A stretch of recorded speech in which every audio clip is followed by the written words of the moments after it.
After centuries of observing human behavior, I've noticed several things, of course, that I'm slowly sharing with you and for those who are interested in my findings. But I'll use an analogy or a metaphor, and there's a secret embedded in my wording there. So imagine you have a beautiful swimming pool, which is quite hot when it's cold outside, protects you from the elements, it is clean, the pH is how it's supposed to be, no living things, hopefully, and then it embraces you once you jump in, like the uterus, the vessel that brought you into this life. No matter your gender, your politics, you came through and you were a passenger in that vessel, watery vessel. It's like returning to the waters once we jump in a pool for the first time. There's a memory that's triggered inside of us. In a way, we all become Rumi, understanding that life originated in the sea, in the waters, salty or not. So humans have this swimming pool in which they can enjoy themselves. When it's very hot, the water is cold enough to not shrink your penis, but just cool you off as well. And then imagine another swimming pool, which is smaller, much more constricted, where some elements might be floating about, excrements, some blood perhaps. It's a swimming pool that is alive as well, so you have veins, perchance, who knows, pieces of paper stuck in the walls. It's always dark. You never know what you're going to find there. Before jumping, you're taking a sort of leap of faith, let's say, because it's hard to see.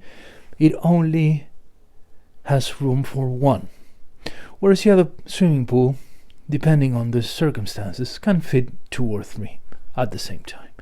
So, if you had to make a choice right now, which swimming pool would you choose? The first one, naturally. Adaptable, bountiful, fresh when you need it, warm when you need it, always willing to welcome you. Well, yet when it comes to sexuality and the sexual practices of the humans, sometimes we choose the second swimming pool. And of course, I am resorting to extremes, but when you think about it, it is the kind of like the second swimming pool.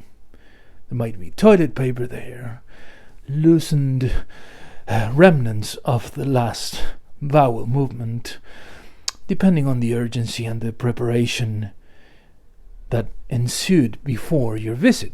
Sometimes it's in a rush and things can get messy. Also, you need extra preparation to jump in, because otherwise you might get some sort of rebound effect. It's easy to... no one wants to jump in and just bang their head on the cement of the swimming pool, right? So you get ready to slide in. Takes preparation, of course. Whereas the other one, it's instant, provided you've done the proper work, the foreplay, as it is known amongst you humans. And why is this? Why sometimes humans choose the second swim? I think it's an element in their psyche, and I'm not the first one to say this, nor I will be the last, but challenging the customs, challenging the commandments, challenging what's supposed to happen. Therefore, it's, okay, this is quote-unquote natural, because it's how biology and life spreads itself on this planet through sex, using the vaginal channel. Whereas the other one, it's like from a biological standpoint, unless you consider the probable drip that can happen, Yeah, it's a waste of life, let's say, for energy, but it's pleasure. So humans have the advantage of having sex for just pleasure, right? That's why the menstrual cycles and how biologically humans are not bound by the heat of the female, and that's when copulation happens. Humans are free. So, but I think that's why the allure of the second swimming pool, the anal sex appeal, or how fond they feel about it. It's like, okay, this is clearly not the way in, but let's try to get in. Of course, previous times I was not around, but surely they must have used greasy elements to make that happen. Otherwise, it's a hell of a pain for the recipient and the giver, of course.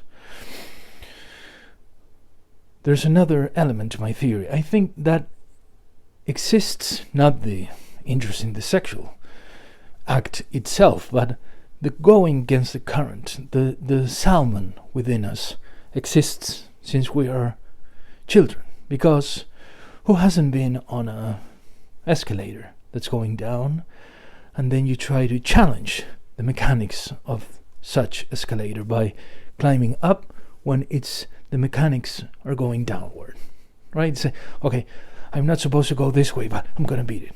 Yeah, challenging. Everything is in the mind. It's like, oh, this is the way out, but someone opened the door, so I'm going to dash in. Yeah, it's fine. As long as there's consent, I'm not opposed to anything within the legal framework, of course. But that brings me to the third point, which is vast majority of the population on this planet, well, how many? 2 billion, 3, 4 billion, I don't know. They are Christians, and some are Catholics. So I do wonder if that God they worship, assuming it's a different one from the other major religions, he's almighty, all-knowing, and then he supposedly prohibited certain behaviors, right? So here's the question. If a priest, because I've been there, I've been raised as a Catholic in this life. So when the priest, or whenever you're confessing, tells you, you shouldn't masturbate, young chap, that's sin. Now we realize God, all-knowing, he cannot not know that if we are told as a 14-year-old hormonal chap, if I'm told not to do something, I will probably will do it, and many, many times. So the question begs itself. Was God, or is God, promoting masturbation? Right? I'm sure that had that happened, many, many priests would have kept their own hands on their penises and not just hunting innocent kids. Yeah? Because once you tamper with such a strong energy like the sexual one, which is life itself, a lot of crazy things happen, and unfortunately are happening as well. So thank you for being part of this moment I'm creating between you and me. Jump in whichever swimming pool you want. Make sure whoever owns the swimming pool wants you there, and take all the precautions to make it super fun.